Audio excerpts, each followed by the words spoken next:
Here in front of the... Come on, guys. Go over here. Stand by the tape. Here we are. Let's see here. We'll try it this way.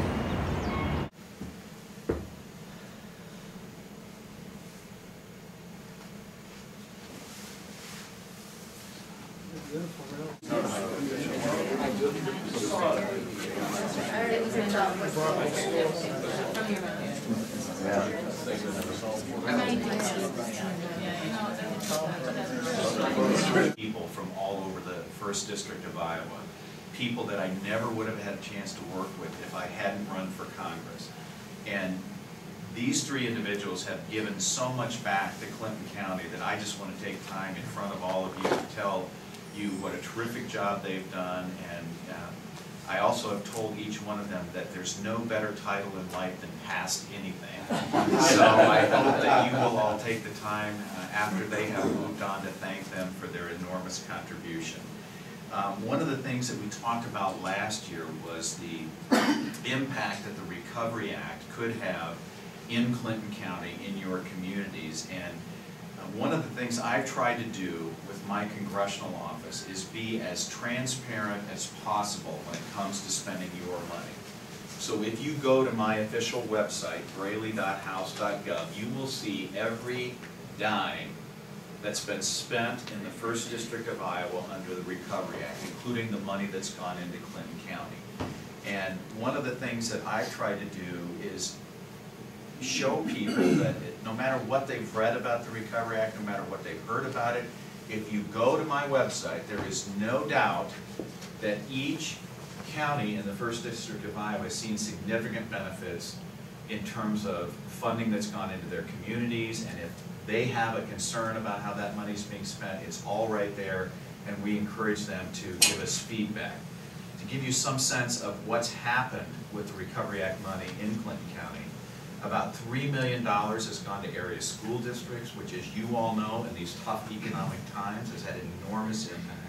$160,000 in law enforcement funding, a little over $1 million for the 19th Avenue project in Clinton, millions more for transportation and infrastructure, including resurfacing and the purchase of new buses, and $200,000 for energy efficiency program plus more. In addition, on the appropriation side, we've been able to bring money back to the Clinton County area through the annual appropriations process, and we're continuing to work on that with the upcoming appropriation cycle. Now, one of the things that you need to be aware of is there have been some changes on the House side in terms of the appropriations process. The House leadership announced that there would be no for-profit earmarks in the appropriations bills on the House side this year. And shortly after that, our counterparts on the other side of the aisle announced they would be submitting no earmark requests, period. Now, none of those changes are impacting the Senate, so what we will continue to do is work with all of you and the 2 senators from Iowa to make sure that legitimate, worthwhile projects in Clinton County get the appropriate consideration in the appropriations process on both the House and the Senate side. Those of you who've been through this before know that my attitude about earmarks is that they are a very small part of the overall federal budget. It's an opportunity for members of Congress to live up to their responsibility under the Constitution, to see that the appropriations process properly respects their district, rather than having all these decisions made by nameless, faceless government bureaucrats, which is what would happen without this process. I also believe that transparency is the most important way for the public to believe that these are legitimate, worthwhile projects, and that's why when we screen these requests from all over the district, we have certain criteria that we look at, and we also look in these tough economic times in terms of how many jobs they will create or save. So I just want all of you to know that from my standpoint, the process hasn't changed significantly, other than the fact that for-profit earmark requests will not be in the House bill. But we want to continue to be a resource to you, fighting for projects that are going to make an impact in the broader Clinton County area. We know that in addition to the work we've already done on wastewater treatment projects in Clinton County, we've got a long way to go. And we're looking at it not just from the standpoint of the appropriations process, but anything else we can do to find available federal funds and legitimate programs to help reduce the impact on Clinton County taxpayers. We want to continue to be a resource. Now, having said that, these programs are very challenging, they're very competitive, and that's why anything that we can do together to help make those things happen is going to be extremely beneficial in the long term. Talked about the $475,000 for the 19th Avenue North project on top of the Recovery Act money, and then a big victory was getting $180,000 for the Comanche Police and Fire Department, which I know was a huge priority and a big success. We also know that the Washington Boulevard and DeWitt's ongoing downtown improvements are a huge priority for Clinton County. And I want you all to know that my staff and I take this responsibility very seriously. Having grown up in a small town, I don't look at this as a win-lose proposition. I look at it as how we can create a win-win proposition for all the communities that I represent. And we try to balance those needs as we look at all the appropriations requests that we get. Just a couple more things I want to talk about that directly relate to Clinton County.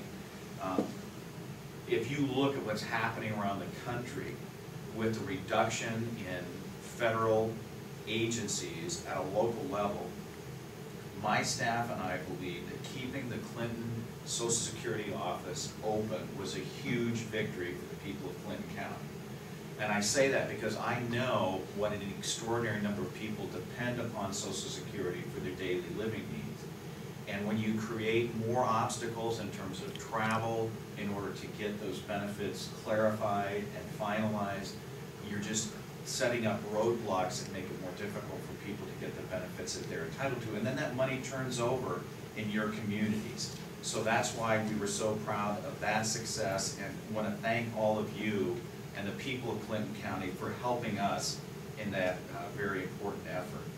One of the things that directly relates to healthcare access in Clinton County is my staff and I have been extraordinarily involved in the ongoing effort to try to address a 20-year problem with Medicare reimbursement inequity in the state of Iowa.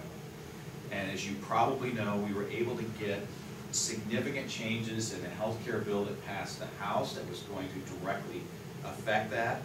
There were also some provisions in the Senate bill that didn't go quite as far, but were based upon some of the work that we'd started in the House.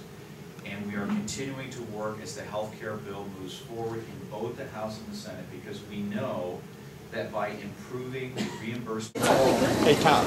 Hey, how's it going? How are you? Good to see you. I know, what are you talking about? Get a hold of me Saturday.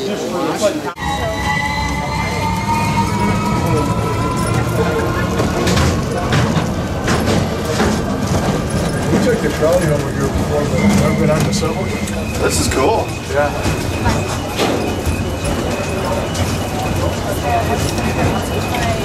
I get that. Around the room for the Clinton County delegation and introduce ourselves, and then I would ask that the staff people introduce themselves. So Pete, would you, or Jim, would you like to start? Yes. Jim Robertson, Mayor, City of Comanche. Mike Johnson, I'm president of Clinton Engineering, a general contractor, and also past chair of the chamber. Jim Halverson with Harbor Green Company.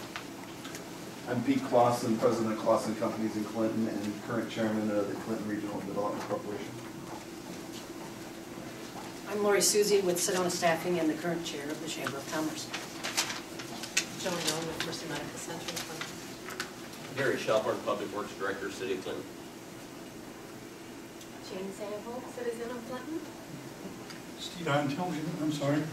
Go ahead. Stephen Ames, Clinton Regional Development Corporation. Don Tilgen, Mayor, City of DeWitt. Mark Wallert, Executive Director with the Sawmill Museum Project. Larry Nagel with ECIA. We're a council of government serving the Clinton area.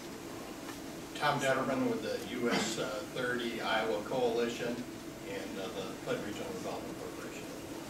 Julie Alessi, the president of the Clinton Chamber of Commerce. I'm Tom Ropen, City Administrator in Comanche. Dan Salzberger with Shiloh Gallery, representing Comanche. Brenda Mainwaring with Union Pacific Railroad. Mike Meyer, Crossroads Logistics and Command. Karen Mooney with Clinton Regional Development. Margaret Kluo, Children's Discovery Center in Clinton.